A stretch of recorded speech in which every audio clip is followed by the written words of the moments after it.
Hello दोस्तों, मुल्तानी electronics में आपका स्वागत है और आप देख रहे हैं मुल्तानी इलेक्ट्रॉनिक्स। आज मैं फिर से एक बार आज का टॉपिक है मेरा इंडक्शन कुकर के बारे में। इंडक्शन कुक से रिलेटेड यानी कि इंडक्शन कुकटॉप से रिलेटेड, इलेक्ट्रॉनिक्स सगड़ी से रिलेटेड, आप जिस भी नाम से जानते हो, तो ये इसका बोर्ड है। और इससे पहले मैंने आपको डायग्राम समझाया था अगले कुछ वीडियो में कि ये वाला सर्किट डायग्राम मैंने 1-2 महीने पहले ही आपको दे दिया है।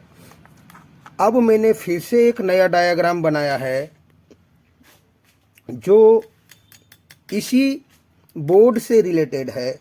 यानी कि इस बोर्ड के ये जो हमारा एसी का लो एंड हाई सेक्शन है, उसको मैंने अगले वीडियो में बड़ी आसानी के साथ आपको समझाया था, आपको दिखाया था।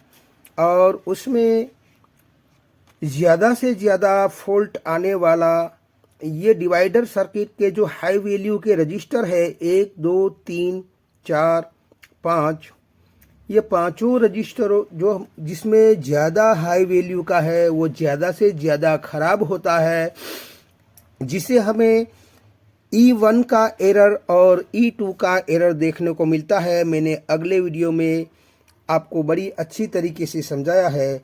और आज का मेरा टॉपिक है इसी बोर्ड का SMPS जो यहाँ आता है। इस SMPS कैसे वर्क करता है और कैसे इसकी डिज़ाइन बनाई है, उसके बारे में आज का हमारा ये वीडियो है। तो यहाँ आपको मैं थोड़ा बड़ा करके दिखाता हूँ ताकि बड़ी आसानी के साथ आपको दिख जाए।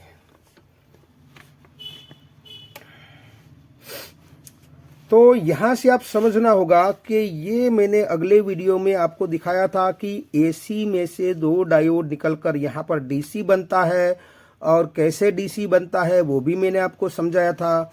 और उसके बाद यही वोल्टेज जो डीसी बनते हैं वो इस डायोड और एक लोड रजिस्टर के थ्रू हमारे इस मेन फिल्टर में आता है। और इसी फिल्टर के बाद मैं आपको समझाना चाहूँगा कि ये बोर्ड हमारा इस SMPS में कैसे वर्क करता है, उसकी सारी जानकारी मैं आज आपको समझाऊंगा। तो यहाँ पर आपको दिखता होगा कि ये हमारा मेन फिल्टर है, जो इस बोर्ड में आपको दिखाना चाहूँगा कि ये हमारा मेन फिल्टर होता है SMPS का। यही मेन फिल्टर ये है।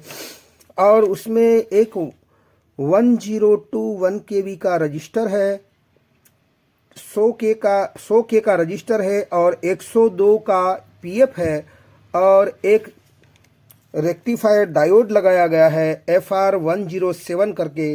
यानी कि इन तीनों पार्ट को मिलाकर एक स्नबर सर्किट होता है, जो यहाँ पर SMPS चालू करने पर यहाँ पर वोल्टेज स्टोर होता है, वोल्टेज बूस्ट होता है और मैग्नेटिक फील्ड उत्पन्न होता है। जब इस SMPS को या इस इंडक्शन को बंद करते हैं तब थोड़ी देर के लिए यहाँ पर वोल्टेज आता है और कुछ पल्सिस होती है। तो वोल्टेज तो इस डायोड के थ्रू वापस यहाँ पर इस रजिस्टर के थ्रू यहाँ पर आ जाते हैं, और जो पल्से होती है उस पल्सिस को ये कैपेसिटर के द्वारा फिर से यहाँ पर आ जाता है।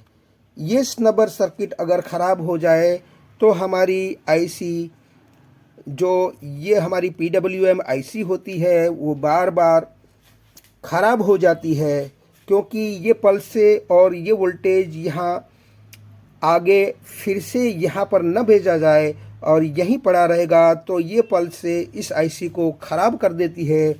इसीलिए जब जब बार बार ये आईसी उड़ जाती है तो हमें ये भी चेक करना होता है कि इन तीनों में से कोई एक ख़राब तो नहीं।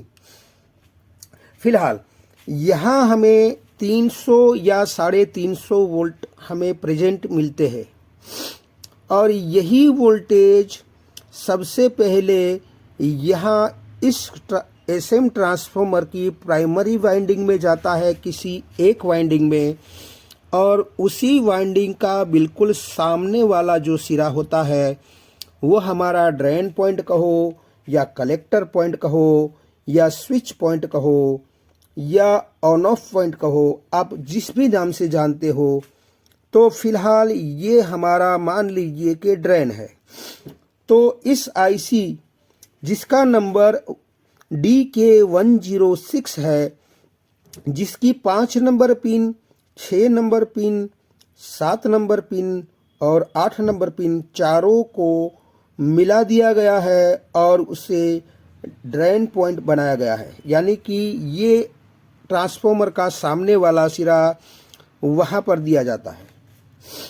अब आ जाते हैं यहाँ 1 नंबर की पिन और 2 नंबर की पिन को शॉर्ट कर दिया गया है और उसको ग्राउंड कर दिया गया है। यानी कि ये मान लीजिए कि हमारी सोर्स पिन है, ये ड्रेन पिन कहो और ये सोर्स पिन है। और यहाँ पर आ जाइए 3 नंबर की पिन हमारी फीडबैक है और 4 नंबर की पिन VCC कहलाती है। अब VCC पिन है तो इसमें आप इस डिजाइन में देखिए तो कहीं से भी इसको VCC के तौर पर वोल्टेज कहीं से नहीं दिए गए। यानी कि किसी जगह से भी ये वोल्टेज 4 नंबर की पिन VCC पिन को वोल्टेज नहीं दिए गए हैं। यानी कि समझना हमें ये है कि इस नंबर की आईसी को बाहर से VCC की ज़रूरत नहीं रहती है, वो खुद से ही अपना VCC बना लेती है और खुद ही पैदा करती है। और उसे फिल्ट्रेशन करने के लिए यहाँ 4.7 माइक्रोफेराड 50 वोल्ट का फिल्टर लगाया जाता है। और यहाँ आप देख लीजिए फीडबैक, जो यहाँ हमें ये वोल्टेज और यहाँ पर स्विचिंग करवाने से यहाँ पर वोल्टेज स्टोर होता है, वोल्टेज बूस्ट होता है और मैग्नेटिक फील्ड उत्पन्न होता है और उसी मैग्नेटिक फील्ड को दूसरे अन्य वाइंडिंग में जाता है। तो यहाँ पर हमें AC वोल्ट उत्पन्न होता है और उसी AC को इन दोनों डायोड के थ्रू DC बनाया जाता है और उसी DC जो हमें मिलता है वो पल्सेटिंग DC होता है। यानी कि कुछ कुछ पल्स से उसमें रह जाती है। इसीलिए यहाँ इन दोनों जगहों पर एक एक फिल्टर लगाया जाता है ताकि वो पल्सिस जो पल्सेटिंग DC है उसको स्मूथ DC करने के लिए एक फिल्ट्रेशन किया जाता है और स्मूथ DC में कन्वर्ट किया जाता है। ये 2 वाइंडिंग है जहाँ पर एक वाइंडिंग में हमें 20 वोल्ट मिलता है। हम पहचानते तो इसे 18 वोल्ट से है, मगर नापने से हमें 20 मिलेगा। और यहाँ पर हमें 9 वोल्ट मिलता है जहाँ पर हमें 10 या 11 वोल्ट मिल सकता है। अब यही 18 वोल्ट यहाँ पर दर्शाया गया है और यही 18 वोल्ट वापस से ये रेक्टिफायर डायोड और जीनर डायोड के थ्रू इसको फीडबैक दिया जाता है। और इसी फीडबैक को किस तरीके से दिया जाता है, मान लीजिए कि यह 18 की जगह आप 20 समझ लीजिए, तो यहाँ पर 20 वोल्ट आता है डायोड के थ्रू, यही 20 वोल्ट यहाँ पर आता है और यहाँ पर एक जीनर लगाया गया है जो 18 वोल्ट का होता है। तो जीनर का काम क्या होता है कि वो अपने कैथोड पर जितने वोल्ट का जीनर होता है उतने वोल्ट वो अपने कैथोड पर रोके रखता है और 18 के अलावा जितने भी ज़्यादा वोल्टेज होंगे वो उसे पास करता है। तो मान लीजिए कि यहाँ 20 आता है और यहाँ 18 वोल्ट का जीनर है, तो यहाँ से 18 रोके रखेगा और 2 वोल्टेज को यहाँ से 3 नंबर में पास करेगा। और जैसे ही ये फीडबैक इसे मिलेगा तो फौरन ये आईसी जिस स्पीड से चल रही है, मान लीजिए कि यहाँ पर 20 वोल्ट होने से यहाँ फीडबैक मिल जाता है तो तुरंत वो लॉक कर देती है और उसी 20 वोल्ट की स्पीड से वो अपना ओसिलेशन या फ्रीक्वेंसी जनरेट उसी स्पीड से करती है ताकि हमें 18 का 18 वोल्ट यह कांस्टेंट मिलता रहे। और उसी 3 नंबर से एक 104 पीएफ का पीएफ ग्राउंड किया गया है। और आगे चलते हैं तो यहाँ पर 9 वोल्ट और यहाँ पर 18 वोल्ट। यही 18 वोल्ट आपको दिखाता चलूँ थोड़ा कि यही 18 वोल्ट कहाँ कहाँ पर दिया जाता है। इस 18 वोल्ट से ये फीडबैक सर्किट बनाया गया है, यानी कि फीडबैक में भी जाता है 18 वोल्ट।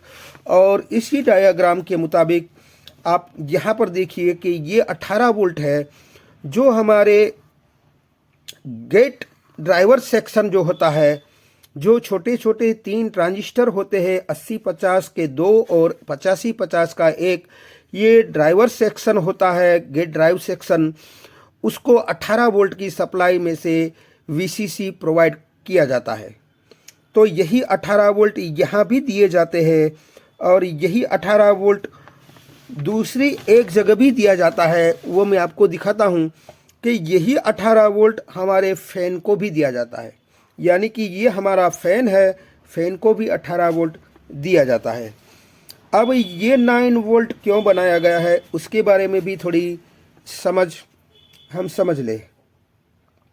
तो यहाँ पर आप देख सकते हैं 9 वोल्ट में से एक आईसी लगाया हुआ है जो 78L05 है, जो इसी आईसी की एक पिन पर +9 वोल्ट दिए जाते हैं, और दूसरी एक पिन होती है जिसको ग्राउंड किया जाता है, और तीसरी एक पिन होती है उससे आउट किया जाता है, यानी कि 5 वोल्ट हमें कांस्टेंट यहाँ पर मिलेगा। ये आईसी 78L05 है। तो आखिर का जो नंबर है 5, तो ये 5 वोल्ट आउटपुट देगी। अगर आखिर का नंबर 78L09 होता तो ये हमें 9 वोल्ट आउटपुट देती। तो आखिर का जो नंबर है उसके मुताबिक हमें ये आउटपुट देगी, और इसी आउटपुट को यहाँ फिर से फिल्ट्रेशन किया जाता है। और यहाँ पर ये 5 वोल्ट इसलिए बनाए जाते हैं कि हमारी एमसीयू को जो वीसीसी चाहिए 5 वोल्ट का, वो यहाँ से बनाया जाता है, और इसी से ये हमारी माइक्रो प्रोसेसर यूनिट हमारा ऑन होता है, वर्क करता है। तो इस तरीके से हमारा SMPS काम करता है। तो आई होप कि ये वीडियो आपकी कुछ समझ में आया होगा। अगर ये वीडियो आपकी कुछ समझ में आया है तो मेरी चैनल को लाइक कीजिए, सब्सक्राइब कीजिए, बेल आइकन को प्रेस कीजिए, और खुश रहिए। शब खैर।